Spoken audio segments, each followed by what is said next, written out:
പ്രിയപ്പെട്ട വോട്ടർമാരെ, വോട്ട് ചെയ്യാൻ ആഗ്രഹിക്കുന്നവരെ, വോട്ടില്ലാത്തവരെ, ഇത് ന്യൂസ് മലയാളത്തിന്റെ ഏറ്റവും പുതിയ തെരഞ്ഞെടുപ്പ് പരിപാടിയാണ്. പേര് കണ്ടു കാണുമല്ലോ, ഹലോ MLA.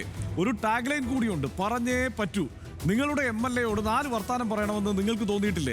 അതാണ് ഈ പരിപാടി. കരിങ്കും വെയിറ്റിംഗ് ഷെഡും ഹൈമാസ് ലൈറ്റും അല്ലാതെ എന്തെങ്കിലും MLA മണ്ഡലത്തിൽ കൊണ്ടുവന്നിട്ടുണ്ടോ? MLAയെ കാണാൻ കിട്ടാറുണ്ടോ? അതോ എല്ലാത്തിനും ആദ്യാവസാനക്കാരനായി നാട്ടിലെ സകല വിഷയത്തിലും MLA എപ്പോഴും ഒരു കുത്തുവിളക്ക് പോലെ ഒപ്പമുണ്ടോ? 140 മണ്ഡലങ്ങളിലെയും MLAമാർ ചെയ്തതും ചെയ്യാത്തതുമെല്ലാം നമ്മൾ ഒന്നിച്ച് പരിശോധിക്കാൻ പോവുകയാണ്. എല്ലാ MLAമാരും ഇനി വരുന്ന ദിവസങ്ങളിൽ ഈ ഫ്ലോറിലെത്തും. കഴിഞ്ഞ 5 കൊല്ലം സഭയിലും മണ്ഡലത്തിലും നടത്തിയ ഇടപെടലുകളും കൊണ്ടുവന്ന വികസന ക്ഷേമ പദ്ധതികളും MLA വിശദീകരിക്കും. നിശ്ചയമായും MLAയോട് നിങ്ങൾക്ക് ചോദ്യങ്ങളുണ്ടാകും, ഞങ്ങൾക്കുണ്ട്. എന്നാൽ നമ്മൾ 2 കൂട്ടരുമല്ല ആ ചോദ്യങ്ങൾ ചോദിക്കുക. അതാരാണെന്ന് വഴിയെ വിശദീകരിക്കാം. ഓരോ മണ്ഡലത്തിലെയും തദ്ദേശ സ്ഥാപനങ്ങളിലെ നിലവിലെ രാഷ്ട്രീയ ചിത്രം എന്താണ്? വരാനിരിക്കുന്ന തദ്ദേശ തെരഞ്ഞെടുപ്പിൽ അതെങ്ങനെ മാറാം? മാറുന്നതും മറിയുന്നതും നിയമസഭാ തെരഞ്ഞെടുപ്പിനെ ഏതു വിധത്തിൽ ബാധിക്കുമെന്നെല്ലാം നമ്മൾ അതിസൂക്ഷ്മമായി ആഴത്തിൽ വിശകലനം ചെയ്യുകയാണ്. ചുരുക്കത്തിൽ 140 നിയമസഭാ മണ്ഡലങ്ങളുടെയും രാഷ്ട്രീയ ജാതകം നൂലിഴ വിടർത്തി പരിശോധിക്കുന്ന സമഗ്ര മണ്ഡല വിശകലന പരിപാടിയാണിത്. സ്വാഗതം. ഹലോ MLA, പറഞ്ഞേ പറ്റൂ.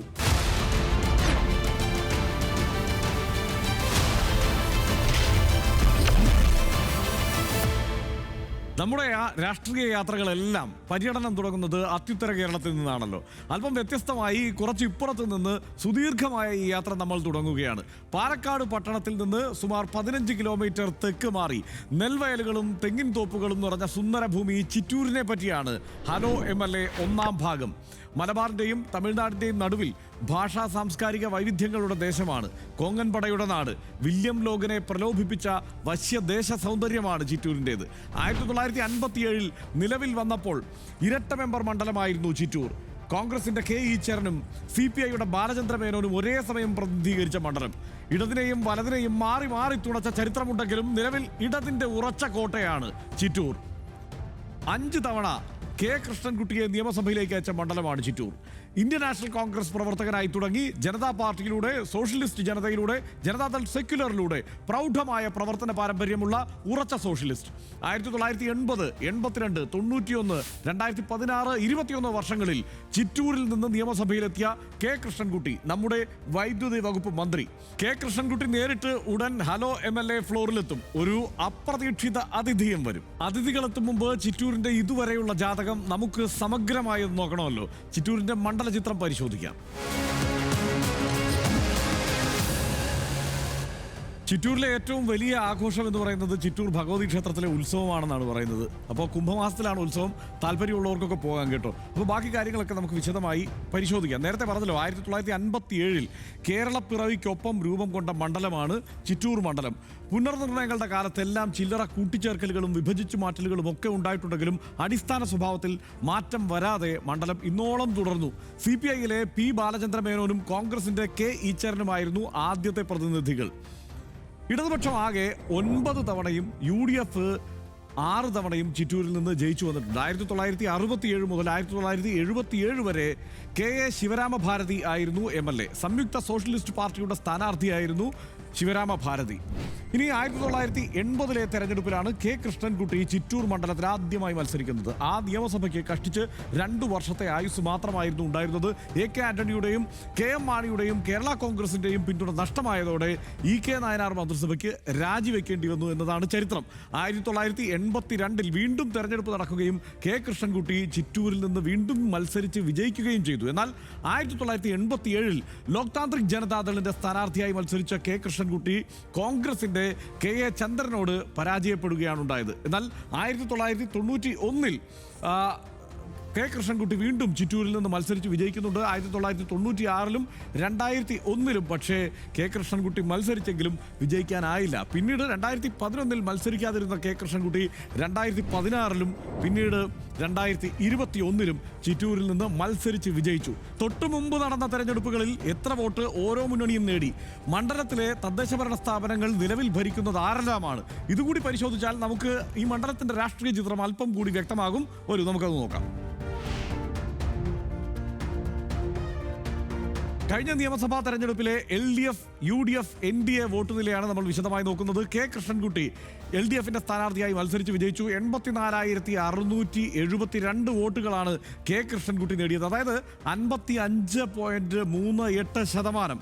എതിർ സ്ഥാനാർത്ഥിയായി മത്സരിച്ചത് സുമേഷ് അച്യുതനാണ്. UDF സ്ഥാനാർത്ഥി 50,794 വോട്ടുകൾ, അതായത് 33.22%.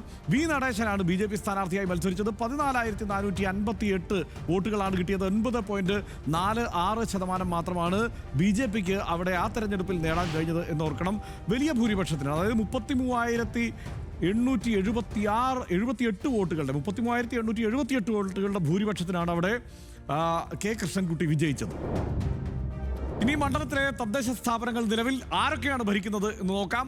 ഒരു മുനിസിപ്പാലിറ്റിയും 8 ഗ്രാമപഞ്ചായത്തുകളും ചിറ്റൂർ നിയമസഭാ മണ്ഡലത്തിലുണ്ട്. മുനിസിപ്പാലിറ്റിയുടെ കാര്യമെടുത്താൽ ചിറ്റൂർ തത്തമംഗലം മുനിസിപ്പാലിറ്റി LDF ആണ് ഭരിക്കുന്നത്. ഗ്രാമപഞ്ചായത്തുകൾ ആരാണ് നിലവിൽ ഭരിക്കുന്നത് എന്ന് നോക്കാം. പെരുമാട്ടി LDF ആണ്, പട്ടഞ്ചേരി UDF ആണ്, നല്ലേപ്പള്ളി LDF ആണ്, കൊഴിഞ്ഞാമ്പാറ LDF ആണ്, എരുത്തേമ്പതി UDF ആണ്, വടകരപ്പതി LDFും ഒരു സ്വതന്ത്ര സഖ്യവും ചേർന്നാണ് ഭരിക്കുന്നത്. Peruvamba LDF, Polpully LDF. അങ്ങനെ LDFന്റെ ഏതാണ്ട് സമഗ്രാധിപത്യം ആ മണ്ഡലത്തിൽ പൊതുവെ തദ്ദേശഭരണ സ്ഥാപനങ്ങളിലെ ഭരണം നോക്കിയാൽ നമുക്ക് വ്യക്തമായി കാണാം. ആലത്തൂർ ലോക്സഭാ മണ്ഡലത്തിലാണ് ചിറ്റൂർ നിയമസഭാ മണ്ഡലം. ഇക്കഴിഞ്ഞ ലോക്സഭാ തെരഞ്ഞെടുപ്പിൽ നിയമസഭാ മണ്ഡലം ആരെയാണ് തുണച്ചത് എന്നതുകൂടി നമുക്ക് നോക്കണമല്ലോ. വോട്ട് നില ഇങ്ങനെയായിരുന്നു. രമ്യ ഹരിദാസ് 56,844 വോട്ടുകൾ. കെ രാധാകൃഷ്ണൻ 55,372 വോട്ടുകൾ. ഡോക്ടർ TN സരസു 24,157 വോട്ടുകൾ. അതായത് UDFും BJPയും അവരുടെ വോട്ട് നില കഴിഞ്ഞ തവണ വർദ്ധിപ്പിച്ചു. തെരഞ്ഞെടുപ്പിൽ കോൺഗ്രസിന്റെ രമ്യ ഹരിദാസ് മണ്ഡലത്തിൽ 1472 വോട്ടിന്റെ ഭൂരിപക്ഷം നേടി. അതായത് ഈ കണക്കുകൾ നിങ്ങൾ നോക്കൂ, ഈ ശതമാന കണക്കുകൾ നിങ്ങൾ നോക്കൂ. ഇത് കാണുമ്പോൾ നിങ്ങൾക്ക് മനസ്സിലാവും കഴിഞ്ഞ തവണത്തേതുപോലെ ഉറച്ച ഒരു മണ്ഡലം എന്ന നിലയ്ക്ക് പരിഗണിച്ചുകൊണ്ട് ഈ തെരഞ്ഞെടുപ്പിനെ നേരിടാവുന്ന സ്ഥിതിയിലല്ല അവിടെ LDF. ശക്തമായ മത്സരം ഇത്തവണ നടക്കും എന്ന് ഉറപ്പാക്കാവുന്നതാണ് ഈ കണക്കുകൾ. ഇനി MLAക്ക് വരാൻ സമയമായി. ചിറ്റൂർ MLAയും വൈദ്യുതി മന്ത്രിയുമായ ശ്രീ കെ കൃഷ്ണൻകുട്ടി നമ്മളോടൊപ്പം ചേരുകയാണ്. അടുത്ത സെഗ്മെന്റിലേക്ക് പറഞ്ഞേ പറ്റൂ.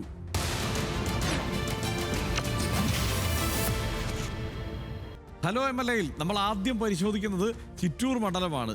ചിറ്റൂർ മണ്ഡലത്തിന്റെ MLA ആയ ശ്രീ കെ കൃഷ്ണൻകുട്ടി മിനിസ്റ്റർ എത്തിയിട്ടുണ്ട്. സ്വാഗതം മിനിസ്റ്റർ. നമസ്കാരം.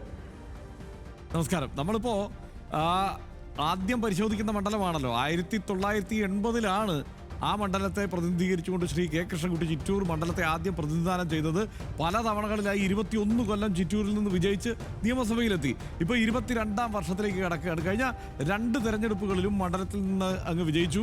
അടുത്ത തെരഞ്ഞെടുപ്പിലേക്ക് നീങ്ങുമ്പോൾ MLA എന്ന നിലയിൽ താങ്കൾ ചെയ്ത പ്രവർത്തനങ്ങളെക്കുറിച്ച് നമുക്ക് വിശദമായി വിലയിരുത്താം. പക്ഷേ ആ മണ്ഡലത്തിലെ പൈലറ്റ് പ്രോജക്റ്റ് എന്ന നിലയിൽ നടപ്പാക്കിയ പദ്ധതി ഏതാണ്? അതേക്കുറിച്ച് എന്താണ് പറയാനുള്ളത്?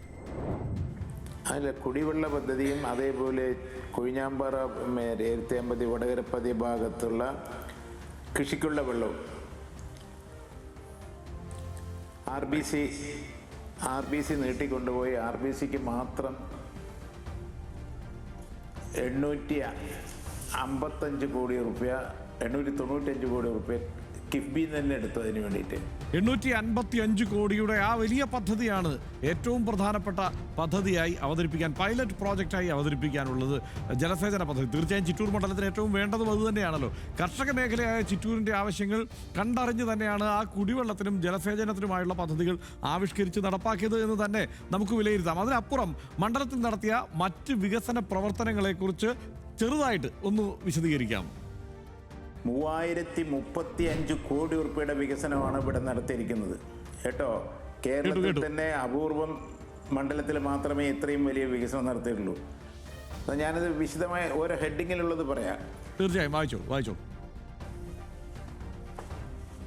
പൊതുവിദ്യാഭ്യാസത്തിന് 60 കോടി, ടെക്നിക്കൽ വിദ്യാഭ്യാസത്തിന് 17 കോടി, ഉന്നത വിദ്യാഭ്യാസത്തിന് 60 കോടി, ആരോഗ്യത്തിന് 103.50 കോടി, ജലസേചനത്തിന് 953 കോടി, RBC 2ാം ഘട്ടം 500 കോടി, കുരിയാർകുറ്റി കാരപ്പാറ പ്രോജക്റ്റിൻ്റെ അത് ഈ നിയോജകമണ്ഡലത്തിലും ഈ നിയോജകത്തെ പ്രയോജനം കിട്ടുന്നതാണ്. അതിനെ ഞാൻ ഇറിഗേഷൻ മന്ത്രിയായിരിക്കുമ്പോൾ തന്നെ അതിൻ്റെ DPR ഉണ്ടാക്കാൻ കൊടുത്തു. അത് 3 കോടി ഉറുപ്പ്യ അതിനുവേണ്ടി കൊടുത്തിട്ട് DPR ഇപ്പം തന്നെ അടുത്ത് തന്നെ കിട്ടുന്നതാണ് മനസ്സിലാക്കിയത്. കുടിവെള്ളത്തിന് 443 കോടി ഉറുപ്പ്യ ചെലവ് ചെയ്തു. ചെറുകിട ജലസേചനത്തിന് 30 കോടി, പട്ടികജാതി വികസനത്തിന് 8.5 കോടി, പട്ടിക വികസനത്തിന് 16.16 കോടി. കാലവർഷക്കെടുതിയിൽ തകർന്ന റോഡുകളുടെ നിർമ്മാണം 5.56 കോടി. പൊതുമരാമത്ത് റോഡുകൾ 508 കോടി. മുഖ്യമന്ത്രിയുടെ തദ്ദേശ റോഡ് പുനരുദ്ധാരണ പദ്ധതി 11.40 കോടി. ഗ്രാമീണ റോഡുകളുടെ പുനരുദ്ധാരണം 7.6 കോടി. മറ്റു ഫണ്ട് റോഡുകൾ 90 കോടി 58 ലക്ഷം. പൊതുമരാമത്ത് കെട്ടിട നിർമ്മാണം 54.63 കോടി. പെരുമാട്ടി മാർക്കറ്റ് 20 കോടി. മൂലത്തറ ഇക്കോ ടൂറിസം പാർക്ക് 7.49 കോടി. പെരുവാട്ടി ഇന്നോവേഷൻ പാർക്ക് 1 കോടി. ശോകനാശിനി പുഴ തീരത്ത് നടപ്പാതയും അഫീൻ തിയേറ്ററും നിർമ്മാണം 3 കോടി.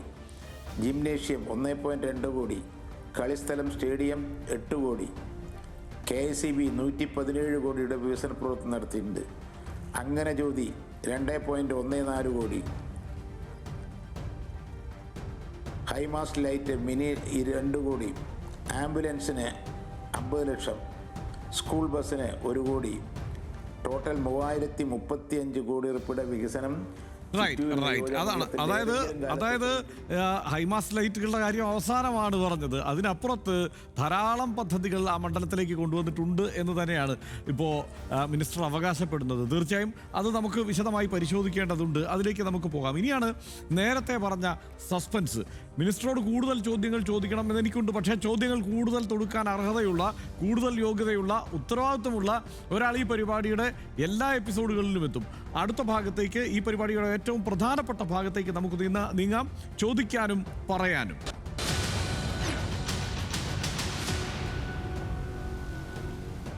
4 തവണ തുടർച്ചയായി മണ്ഡലത്തെ പ്രതിനിധീകരിച്ച കെ അച്യുതന്റെ മകൻ സുമേഷ് അച്യുതനാണ് മിനിസ്റ്ററോട് ചോദ്യങ്ങൾ ചോദിക്കാൻ ഇവിടെ ചേരുന്നത്. ശ്രീ കെ കൃഷ്ണൻകുട്ടിയുടെ പ്രവർത്തന കാലത്തെ പറ്റി അദ്ദേഹത്തിന് ചോദ്യങ്ങളുണ്ട്. സ്വാഭാവികമായും അദ്ദേഹത്തിന് ചോദ്യങ്ങൾ ഉണ്ടാവണമല്ലോ. കാരണം കഴിഞ്ഞ തവണ അദ്ദേഹത്തിനെതിരെ, ശ്രീ കെ കൃഷ്ണൻകുട്ടിക്കെതിരെ മത്സരിച്ചത് ശ്രീ സുമേഷ് അച്യുതനാണ്. അതിന് MLA ഉത്തരങ്ങൾ എന്തൊക്കെയാണ് പറയുന്നത് എന്ന് നോക്കാം. അപ്പോൾ അവർ ചോദിക്കട്ടെ, പറയട്ടെ, നമുക്ക് കേൾക്കാം. അല്ലേ ശ്രീ സുമേഷ് അച്യുതൻ, താങ്കൾക്ക് ചോദ്യങ്ങൾ ചോദിക്കാം. ജനപ്രതിനിധിയാവുന്നതിന് മുമ്പ് താങ്കൾ നിരന്തരം ആവശ്യപ്പെട്ടിരുന്ന പറമ്പിക്കുളം ആളിയാർ കരാർ പുതുക്കി അധിക ജലം നേടിയെടുക്കാമെന്ന ആവശ്യം, പിന്നീട് ആ ആവശ്യത്തിന് ഒരു നടപടിയും ഉണ്ടായതായി കണ്ടില്ല. അധിക ജലം നേടിയെടുത്ത് RBCക്ക് അർഹമായ വെള്ളം നൽകാമെന്നും 87 ജലവിതരണ ഉത്തരവ് 3/87 എന്ന ഉത്തരവ് പുനഃസ്ഥാപിക്കാമെന്നും താങ്കൾ പറഞ്ഞിരുന്നത്, അതിനും താങ്കൾ മന്ത്രിയായിട്ട് പോലും ഒരു നടപടിയും ഉണ്ടാവാത്തത് എന്തുകൊണ്ട്? ജലസേചന പദ്ധതിയുമായി ബന്ധപ്പെട്ട്, പറമ്പിക്കുളം ആളിയാർ പദ്ധതിയുമായി ബന്ധപ്പെട്ടുള്ള കൃത്യമായ ചോദ്യം അദ്ദേഹം ചോദിച്ചിരിക്കുന്നത്. എന്താണ് മിനിസ്റ്റർ ഇതിന് ഉത്തരം? അതിന് ഒന്ന്, ഈ നാട്ടിലുള്ളവർക്കൊക്കെ അറിയാം, ഒരു പ്രാവശ്യവും വെള്ളത്തിൻ്റെ ക്ഷാമം ഉണ്ടായില്ല. ഏകദേശം എക്സസ് വെള്ളമാണ് ഇപ്പോൾ കിട്ടിക്കൊണ്ടിരിക്കുന്നത്. ഇപ്പം തന്നെ കാലാവധി പീരീഡ് കഴിഞ്ഞിട്ടും കിട്ടും. RBCയുടെ പറമ്പിക്കുളം എഗ്രിമെൻ്റ് ഒന്ന് വായിച്ച് നോക്കിയാൽ മതി. നോക്കിയാൽ അതിൽ വെച്ച് ഏത് സമയത്തിനാണ് വെള്ളം കിട്ടേണ്ടത്, ഏത് സമയത്തിനാണ് കിട്ടാതിരിക്കേണ്ടത്. അന്ന് കാലത്തൊക്കെ അൺകൺട്രോൾ ഫ്ലഡ് വാട്ടറും കൂടി അക്കൗണ്ടിൽ വെച്ചാണ്. ഇപ്പോൾ അത് കണക്കാക്കിയിട്ടില്ല. വെള്ളത്തിൻ്റെ ക്ഷാമം എന്ന് കൃഷിക്കാരുടെ അടുത്ത് ചോദിച്ചാൽ മതി. രാഷ്ട്രീയമായിട്ടല്ല പറയുന്നത്. കൃഷിക്കാരുടെ ഒരു ഡ്രോപ്പ് വെള്ളം നമ്മുടെ ഈ പ്രദേശത്ത്, ചിറ്റൂർ ഭാഗത്ത് ഉണക്കം വന്നിട്ടില്ല. ചിറ്റൂരിൻ്റെ ഔട്ട്സൈഡിൽ ചിലപ്പോൾ വൈകിയതിൽ ചില സംഭവങ്ങൾ ഉണ്ടായിരുന്നില്ല. മലമ്പുഴയൊക്കെ നിർത്തി വെച്ചിട്ട് അതിനു ശേഷവും ചിറ്റൂർ പുഴയിൽ വെള്ളം കൊടുത്തിട്ടുണ്ട്. അതുപോലെ അന്ന് വെള്ളം 2016 മുമ്പ് വെള്ളം കിട്ടാതിരുന്നപ്പോൾ ഞാൻ തമിഴ്നാട്ടിന് പിണക്കണ്ട പറഞ്ഞ MLA-മാരും ഉണ്ടായിട്ടുണ്ട്. അന്ന് അവരുടെ എല്ലാ സൗകര്യങ്ങളും അനുഭവിക്കുകയും വെള്ളം മേടിക്കാതിരിക്കുകയും ചെയ്തിട്ട് കാലങ്ങൾ ഉണ്ടായിട്ടുണ്ട്. റൈറ്റ്. അപ്പോൾ അത് രാഷ്ട്രീയ ആരോപണമല്ല, നേരിട്ട് അവിടുത്തെ കർഷകരോട് ചോദിച്ചാൽ കാര്യങ്ങൾ പറയുമെന്നാണ് പറയുന്നത്. സുമേഷ്, നമുക്ക് ഒരൊറ്റ ചോദ്യത്തിൽ കിടന്ന് കറങ്ങുന്നതിനപ്പുറത്ത് പരമാവധി ചോദ്യങ്ങൾ ചോദിക്കാനുള്ള ഒരു അവസരമാക്കി ഇതിനെ പ്രയോജനപ്പെടുത്തണം. അടുത്ത ചോദ്യം ചോദിച്ചു. കേരളത്തിലെ നെൽകർഷകർ ഏറ്റവും കൂടുതലുള്ള നിയോജക മണ്ഡലങ്ങളിലൊന്നായ ചിറ്റൂരിൽ നെൽകർഷകർക്ക് വേണ്ടി കൃത്യമായ സമയത്ത് നെല്ലെടുക്കാനോ,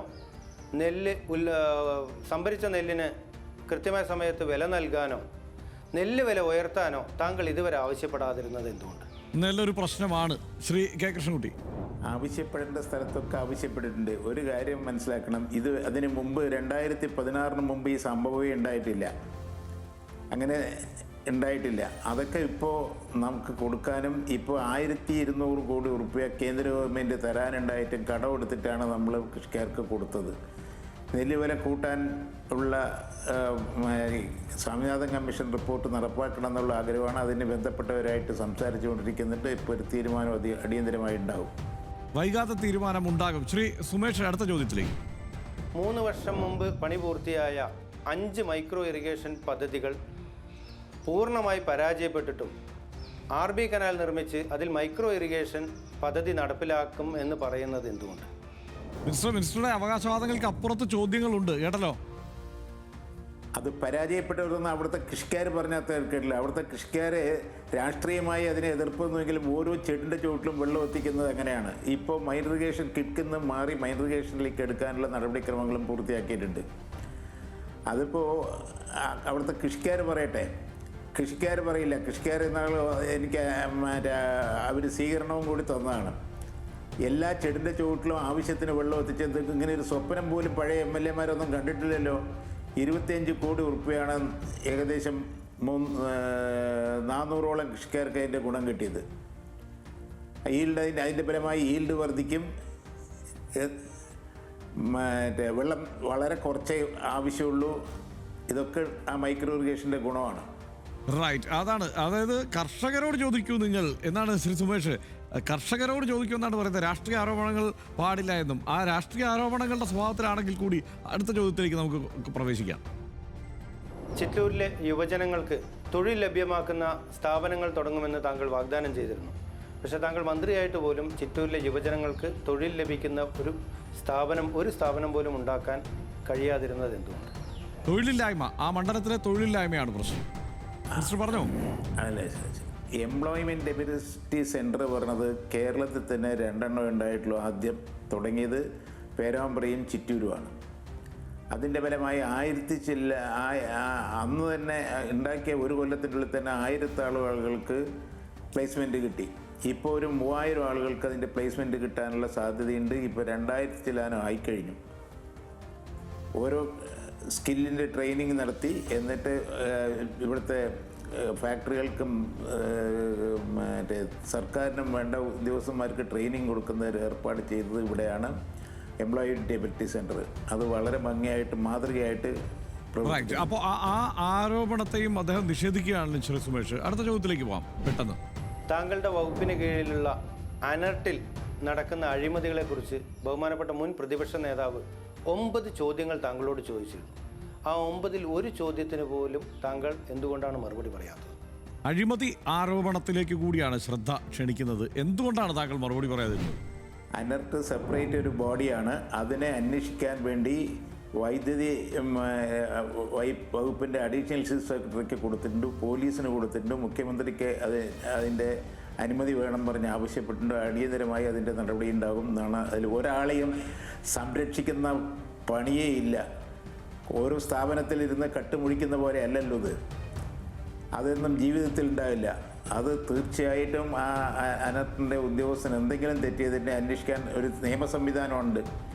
ആ സംവിധാനത്തിൽ കൂടി ഇത് ചെയ്യാൻ പറ്റുള്ളൂ. അനർട്ടിൻ്റെ ഇത് രമേശ് ചെന്നിത്തലയുടെ പത്രസമ്മേളനം കഴിഞ്ഞതും അപ്പം തന്നെ അതിൻ്റെ അന്വേഷിക്കാൻ വേണ്ടി അഡീഷണൽ ചീഫ് സെക്രട്ടറിയെയും പോലീസ് വിജിലൻസിനെയും ഏർപ്പെടുത്തണം പറഞ്ഞ് മുഖ്യമന്ത്രിക്ക് കത്ത് കൊടുത്തിട്ട് അദ്ദേഹം അതിൻ്റെ തീരുമാനം ഉടനെ. അപ്പോൾ അതായത് പ്രതിപക്ഷം ഒരു ആരോപണം ഉന്നയിച്ചാൽ അപ്പോൾ തന്നെ അതിൽ നടപടിയെടുക്കുക. പിന്നെ അഴിമതി നടന്നിട്ടുണ്ടെങ്കിൽ അതിൽ നടപടിയെടുക്കുക എന്നതല്ലേ ചെയ്യേണ്ടതെന്നാണ് അദ്ദേഹം ചോദിക്കുന്നത്. സുമേഷ്, അടുത്ത ചോദ്യത്തിലേക്ക് നമുക്ക് വേഗം അവസാനിപ്പിക്കാം.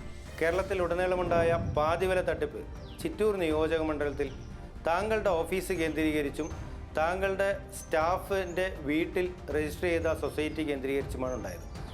ആ പണം നഷ്ടപ്പെട്ട ആളുകൾക്ക് പണം തിരിച്ച് ലഭ്യമാക്കാൻ താങ്കൾ എന്തെങ്കിലും നടപടി സ്വീകരിച്ചിട്ടുണ്ടോ? റൈറ്റ്, അപ്പോൾ വീണ്ടും ഒരു തട്ടിപ്പ് എന്നുള്ളത് തന്നെയാണ് ആരോപണമായി വരുന്നത്. അത് പോലീസ് കേസെടുത്തിട്ട് അതിൻ്റെ നാട്ടിൽ നടപടി ഉണ്ടാകും. ആരെയും സംരക്ഷിക്കാനില്ല. ഇത് ജനങ്ങളുടെ പണം ഡിപ്പോസിറ്റ് വാങ്ങിയിട്ട് കൊടുക്കാത്തതുപോലെയല്ലല്ലോ ഇത്.